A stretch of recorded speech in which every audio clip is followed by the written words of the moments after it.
Dependency ইনজেকশনের আগের এক্সাম্পলে আমরা দেখেছিলাম যে কিভাবে একটা ডিপেন্ডেন্ট অবজেক্টকে ডিপেন্ডেন্সি ঘটানো যায়। যেমন এখানে আমাদের একটা এমপ্লয়ি ক্লাস ছিল এবং একটা অ্যাড্রেস ক্লাস ছিল।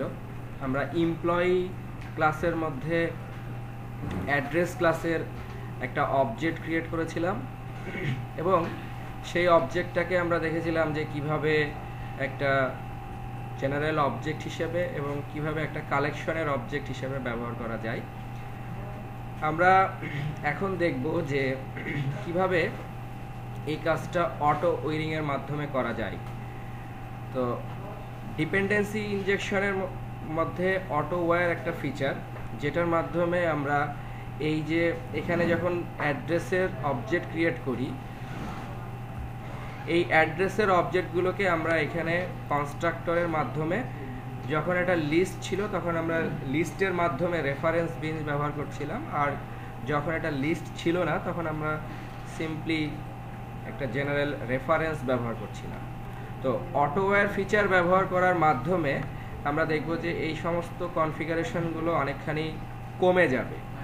তো অটোওয়্যার ফিচারটা ব্যবহার করতে গেলে আমাদের প্রিভিয়াস এক্সাম্পলের মধ্যে যদি আমরা অটোওয়্যার ফিচার ব্যবহার করতে যাই, তাহলে আমরা এখানে দেখব যে এমপ্লয়ি ক্লাসের ভিতরে আমরা অ্যাড্রেসের যে অবজেক্টটা আছে, প্রথম আরেকটা জিনিস মনে রাখতে হবে যে অটোওয়্যার ফিচারের মাধ্যমে আমরা কোনো প্রিমিটিভ টাইপ বা স্ট্রিং টাইপকে অটোওয়্যার করতে পারবো না। সুতরাং আমরা আপাতত এই দুটা বাদ দিয়ে দিচ্ছি এবং সোফার আমাদের এখানে যে অ্যাড্রেসের অবজেক্টটা আছে লিস্ট, এটাও আমরা বাদ দিয়ে দিচ্ছি এবং এগুলোর জন্য আমাদের গেটার সেটারগুলোর প্রয়োজন হচ্ছে না এবং আমরা এখানে আপাতত কনস্ট্রাক্টরও রাখছি না। এবং এখানে আমরা যে আইডিটা ডিসপ্লে করছি বা শো মেথডের মধ্যে আমাদের যা কিছু আছে সেটাও আমরা রাখছি না। এখন আমরা এই এমপ্লয়ি অবজেক্টের মধ্যে অ্যাড্রেসের অবজেক্ট ক্রিয়েট করব।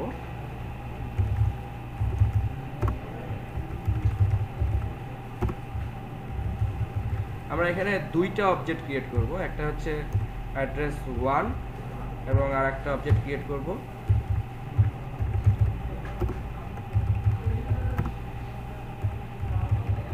অ্যাড্রেস 2 এবং এগুলোর জন্য আমরা গেটার সেটার ইউজ করব। গেটার সেটার ক্রিয়েট করে নিচ্ছি অ্যাড্রেস 1 এবং 2 এর জন্য এবং শো মেথডের মধ্যে আমরা জাস্ট হচ্ছে ওই অ্যাড্রেসকে প্রিন্ট দিব, জাস্ট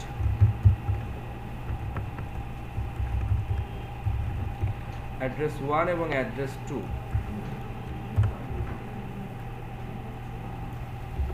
যেহেতু অ্যাড্রেসের মধ্যে একটা টু স্ট্রিং মেথড আছে, সুতরাং এটা টু স্ট্রিং মেথডের মাধ্যমে এরকম একটা রিটার্ন বা আউটপুট দিবে এই সিস্টেম আউট প্রিন্টের মধ্যে।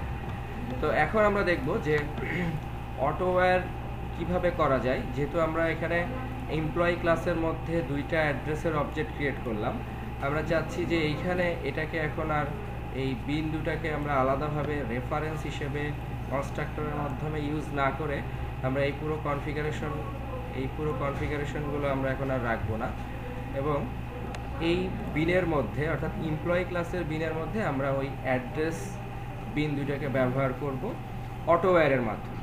তো অটোওয়্যার ইউজ করার জন্য আমরা বিনের মধ্যে একটা অ্যাট্রিবিউট যোগ করব অটোওয়্যার, এবং অটোওয়্যারের মধ্যে অটোওয়্যারের অনেকগুলো মোড আছে। আমরা দেখব যেটা আইদার বাই নেম হতে পারে অথবা বাই টাইপ হতে পারে অথবা কনস্ট্রাক্টরের মাধ্যমে হতে পারে, আর নো মানে হচ্ছে আমরা যদি সিম্পলি কোনো অটোওয়্যার না ইউজ করি তাহলে সেটা হচ্ছে নো।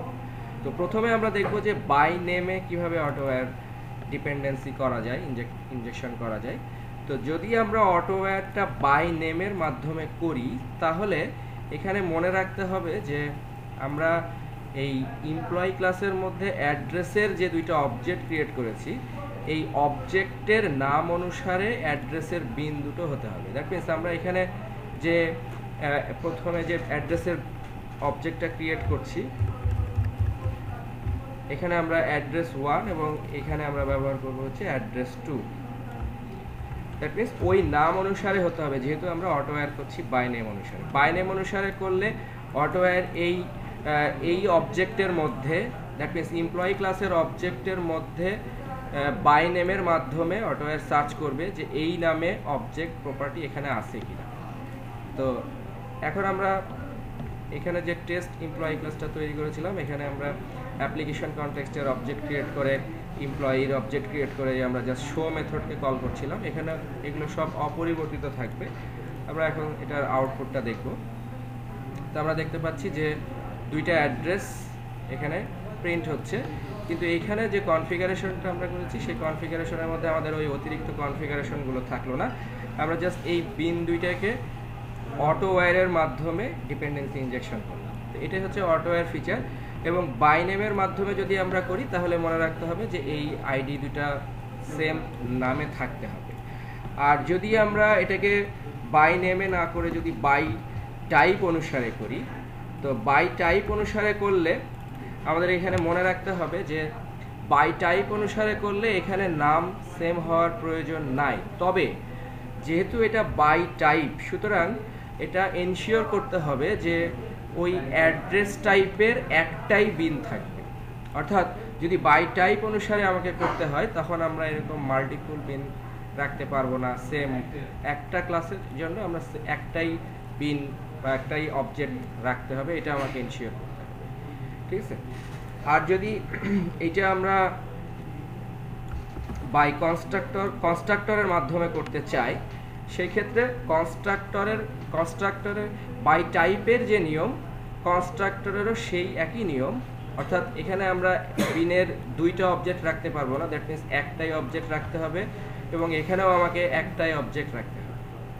এবং কনস্ট্রাক্টরের মাধ্যমে যদি আমরা করি তখন আমরা আমাদের আর এখানে যে সেটার মেথডগুলো আছে তখন আর আমাদের সেটার মেথডগুলোর প্রয়োজন হবে না। তখন আমরা এমপ্লয়ি ক্লাসের একটা কনস্ট্রাক্টর ক্রিয়েট করে ওই অ্যাড্রেস ক্লাসে, মানে ওই অ্যাড্রেসটা একটা মানে আমরা এটাকে একটা প্যারামিটার হিসেবে দিয়ে ওই অনুযায়ী একটা কনস্ট্রাক্টর থাকতে হবে।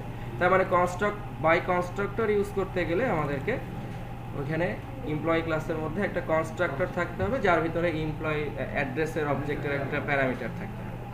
তো এইভাবে আমরা অটোওয়্যার ফিচারটা, যদি আমরা কোনো অটোওয়্যার ইউজ না করি তাহলে এটা বাই ডিফল্ট হচ্ছে অটোওয়্যার নো।